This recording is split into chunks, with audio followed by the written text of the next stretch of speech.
Welcome, Virgo. Thank you for joining me. Thank you for liking, sharing, and subscribing. I hope you enjoy the insights here in this general reading. This is for your sign for the month of June. I have shuffled and laid out the cards. I work with the 12 houses of the zodiac, so as the cards are appearing in each house, then those are the influences that are coming to bear at this time. So in your first house, we have South Node, which is life's debts. So this is a karmic card, actually. What it's connected to in the first house is everything to do with the self, your appearance, how you come across to others. So it's your personality, your characteristics, and physical body, and also it also represents your self-oriented interests. So with the South Node, life's debts coming in there, basically what it's saying is that you are required to make quite significant changes actually at this time. So this represents a turning point or a wake-up call. Basically, you need to shift yourself out of your comfort zone, cast off old habits, situations, people, places. Basically get out of any kind of rut that you're in. It's time to grow and develop. And this has to happen in ways that are aligned with you now. So we're always changing, we're always growing, and sometimes we take on certain aspects, whether it's an attitude or a belief, and it just, you outgrow it, you outlive it, it doesn't suit you anymore, it's not actually helping you. And this is what this is about. This is about actually helping yourself, because you need to actually activate your life path, your life purpose, get on course for whatever it is that you want to do, what you came here to do.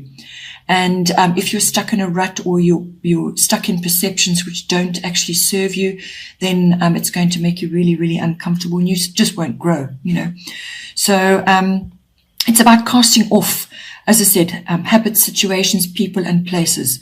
Have you perhaps been overly critical of yourself in the past? Perhaps you've been introverted, or perhaps you overwork to make up for other aspects of your life. So you could also not be focused on your dreams, which is really what's important now with this.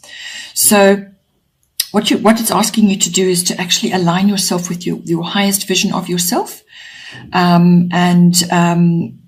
it really is really important, and it's going to affect every other area of your chart. It comes up again and again and again, and it's going to really activate a huge amount of parts in your life which are waiting to be changed, waiting to be activated, but it won't happen until you put these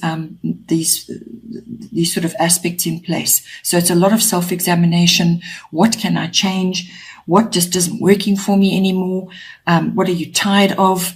Do you have that voice in your head which is constantly criticizing yourself for this or for that, or not feeling that you're good enough, or whatever it might be? It's time to change that now, because you're your own best friend. You are your brand, and you actually have to be the very best version of yourself in whatever way, shape, or form. And don't compare yourself with others. That's not going to help either. This card can also bring in endings and beginnings in some form as well. So now I'm leading on from that. Once you start activating a stronger persona, something that's more aligned with who you are, then you can start activating this as well, because this is your second house. This is everything to do with your money, your income. And it's also to do with your possessions, what you own, and very much aligned with your self-worth and your values. So if your self-worth is low, you're not going to attract what you require. So you've got to work on that, and this will give you a boost for sure. Part of fortune increase, this is about literally an increase of across the board, any one of those areas in your second house. So once you start aligning with who you are and showing the very best version of yourself, then possibly what will also happen is you will activate abilities and talents that have sort of been hidden under the surface, haven't really been acknowledged, or you just simply have ignored it because you've been afraid. So you'll start to find that things will rise up. things will come up from underneath, from being hidden, from being unacknowledged.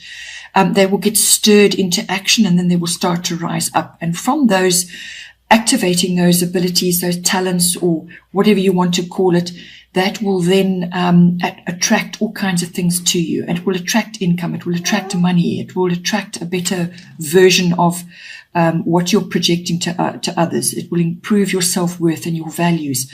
And also your possessions will possibly improve as well if you want. There's certain things you want to own. If you're feeling a bit more confident and a bit more abundant, then it increases flow. And this will certainly activate it for you. You can expect flow, success, rewards. You may even have to study a little bit further to activate those talents and abilities which are now making themselves known. You can enjoy some popularity, and you will be able to move ahead with your plans and what it is you want to do. Then in the third house, again, following on from everything I've already discussed, your third house is everything to do with communication, verbal, written. It's also your body language, and it also covers documents and contracts of all kinds. So with Mars, force coming in there, very powerful planet. It's an action planet. So this is about activating passionate expression. So it's about being direct. It's about being clear, not angry or not aggressive, but this is measured action, measured words, measured energy and purpose. It's also about activating your and going after your goals and desires in any one of those areas. So this is all about communication. When you can communicate adequately to others what it is you're trying to say and what you're trying to activate, then you can pull towards you what you require. And it's about being positive. It's about also having your say. So you may need to speak up and be very clear and direct about what it is, and you may need to be have a sort of a passionate exchange about certain things. This house also covers siblings, aunts, uncles, and cousins. So it's kind of family members, but it's also obviously the greater other people you're dealing with, the greater public, and so on. This card can also indicate possibly that you may have to defend yourself in some way, or you may have to confront somebody. You might have to compete for something, or sort of fight for what you want. But as I said, it's measured action. Be very clear. Even if you have to write things down first before you speak, be prepared. Be prepared. It could also mean that you have an encounter with somebody who is quite aggressive, or who is very forthright or very energetic, and this influences you greatly as well. So it could be that as well. Then in the fourth house, we have Grand Trine Blessings, a lovely card. This is bringing a very nice influence for you. Fourth house is everything to do with your home life, and also it's your ethnic identity, your sort of ancestral inheritance, your roots, your foundation. So with this coming in, if this is to do with your home life specifically, then this is bringing in harmony, balance, flow. It's also, it may have a financial aspect as well. So something could come into it like a boost or some sort of gift, or money is going to flow to you in order to do certain things in your home, or to change your home life, or to change your lifestyle. But it's also about following the path of least resistance. So go with the flow with the current, see how things are moving. You still have to keep your hand on the wheel though, and steer things. Keep your goals in mind. Don't become complacent because you're feeling happy and content and sort of, oh, well, we'll do it next week or next month or whatever. You still have to activate. You still have to work towards what you want. But this is going to give you a lift and sort of push you in the direction that you need to go. It's also about luck. It's about opportunities coming to you. So maybe you will receive some sort of financial benefit towards what you want in your home, or just some kind of blessing coming to you. It also it could, as I said, be an opportunity of some sort coming up. And then once you recognize it, activate it, go for it, and follow it, and see where it leads you. Then in the 5th house, we have Scorpio, I transform. So this is a very powerful card. Obviously, it's everything to do with transformation.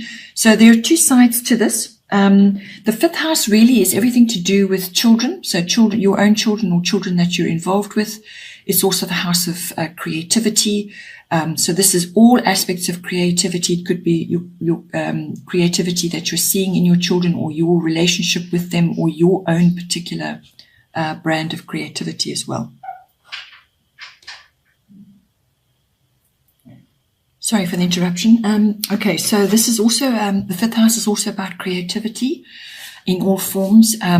So this can be your relationship with your children, or you could be seeing creativity in them, or it could be your actual creativity yourself, which is not necessarily artistic. It can be in any form. You can be creative in the way you decorate your home. You can be creative in managing your time. You can be sort of creative with how you speak and how you tackle various types of projects and so on. So creativity comes in many forms. The 5th house also deals with love affairs, and it also deals with all forms of recreation and like sports clubs and different types of activities, all kinds of whatever gives you pleasure and whatever you enjoy. Yeah, so the 5th house covers all of that. With Scorpio, I transform, as I say, it's quite a powerful card. It is about transformation. So this could be coming in on any one of those areas for you. So that can actually be, if for instance, if you've got your relationship with your children, it's about either transforming that, or you may be asked to transform that, or they may be going through that and you are seeing that in them.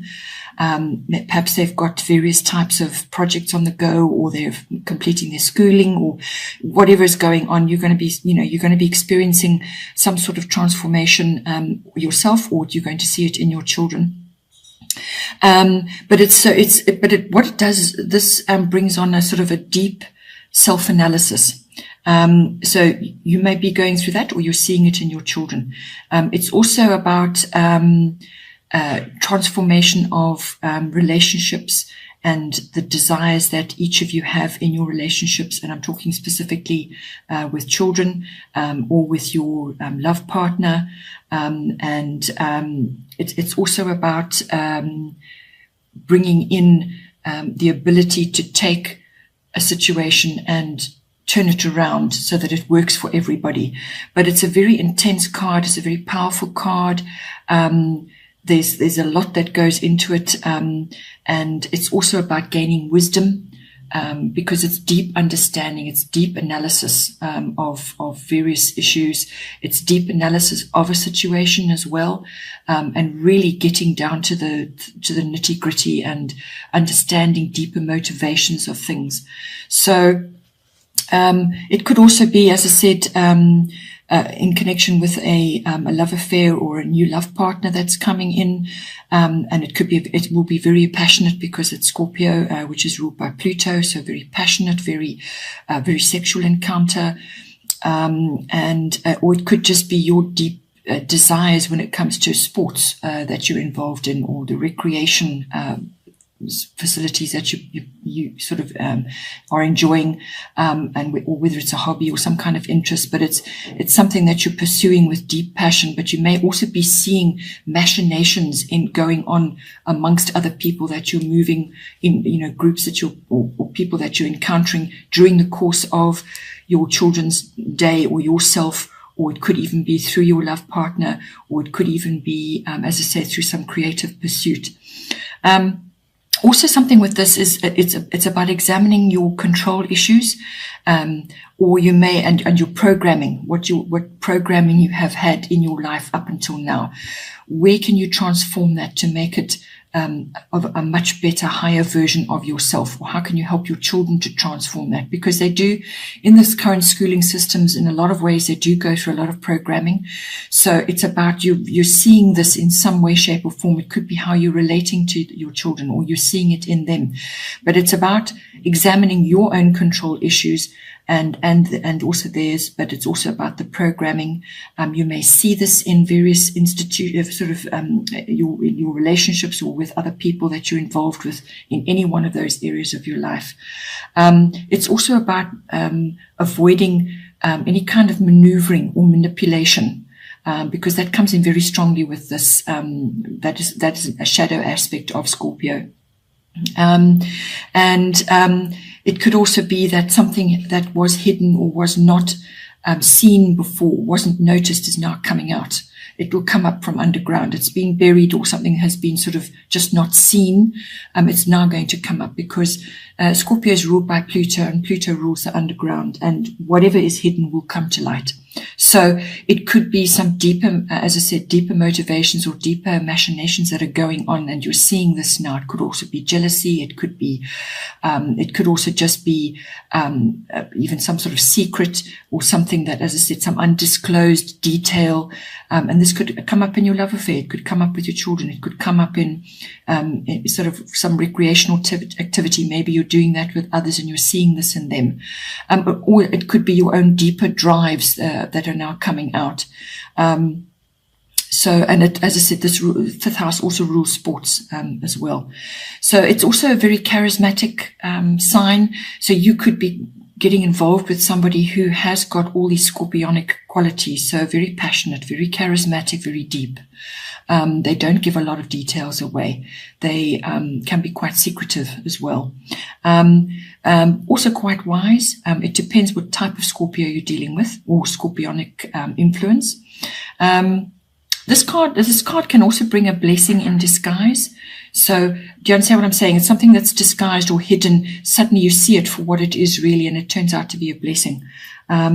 So yeah, it's quite a detailed, very deep influence to be having in that house. So just see how that pans out for you. But I do feel also it's to do with, again, linked to this first house card that we had, which was which is letting go of old issues and things and people and situations in your life. It may be coming out in your fifth house. It may be showing itself in there as well. And whatever you're putting into place there is going to spill over into this house as well. Then in your sixth house, this is the house of work, your workplace, your work colleagues. It's also your projects that you're working on. It's also your mastery of whatever is your craft, whatever is your speciality. It's mastering that. And it's also your health and your diet, and it's also the house of pets. So now with this card, this is Saturn. It's truth. So it's very much indicated in the work house. And also in your health, because Saturn is another very strong influence coming in for you. It really depends on where you're at in your development and your maturity, and your time management and so on. Because if you're really working with Saturn, you will have very good control measures in place. You will have good, strong foundation, and so on. But if you haven't got that, if you haven't developed more mature approaches to how you work, what you're working at, and having a sort of a wise approach, then Saturn is going to basically come in and teach you a bit of a lesson, because it's about what you will sow, what you reap. What you sow, you will reap. So what you plant now and what you build now is going to give you a very good foundation, and you'll get the rewards later for that. So what you need to do is also assess your needs and your wants. What do you need as opposed to what you want? Because your needs are going to be more important than your wants with this card. And it's also about being realistic and being practical and methodical. You're going to have to bring in all those Saturn aspects to actually really get to grips with the work that you have on hand, and so on. It's also about not giving up, because things will be difficult. You will feel a bit restricted, and things will be a little bit tough, actually. You're going to be really slogging. And so Saturn is all about putting pressure on in order to ensure that you build properly, that you are going to have a solid achievement. You cannot have a solid achievement if you're doing things quickly and carelessly, or building a really wobbly foundation for whatever it is that you're undertaking. You cannot do that when Saturn is in the house. So It's also about following the rules, working within the rules. It could also be bringing in some sort of authority figure, or like a sage or a teacher or a mentor. Somebody like that could be coming in and basically assisting you with what you're doing, or they could be a bit of a taskmaster. But when that comes in for you, you've got to learn to work with it, because later on in life, or some years from now, when you look back, you will realize that you learned an incredible amount during that period. It may have been tough, it may have been very restrictive, you may have had a lot of rules to follow, and it may have been quite trying, a trying period. But it's a growth period, and when you apply yourself, the growth will be magnificent later on. So it's also about lessons, mastering lessons, as I said. And just be solid and practical with what you're doing, and be realistic about what you can achieve as well at this time. This is a very slow moving energy as well. When it comes to the health and the diet, you may, what you will need to do is actually look after your bones, your skeletal structure, and your teeth, your tendons and your ligaments as well, because Saturn rules all of that in the body. So you may find you have dental issues, or you may just be feeling like especially if you're going to be doing various types of activities or overworking, then sometimes these things start to come out. And if you're busy with a physical activity, tendons and ligaments and so on could get strained, and various other options. So, but if you know you have a tooth issue or teeth issues that you need to address, do it, because otherwise it could be really quite difficult later on. So yeah, just be aware of that. Then in the 7th house, this follows on again from the 1st house. How you are in yourself and how you're projecting to others is directly going to affect your close personal relationships. So this the 7th house deals with all close personal relationships, one-on-one relationships. So that can be your love partner, or it can be a business partner, and other close personal relationships if you're not in a love relationship. So this is going to be, as I said, directly affected by how you are, what changes you're making to yourself, your outward self, and what you're projecting to others, how you're interacting with others. Okay, thank you very much for joining me, and I hope you have a great month, and I will see you next time.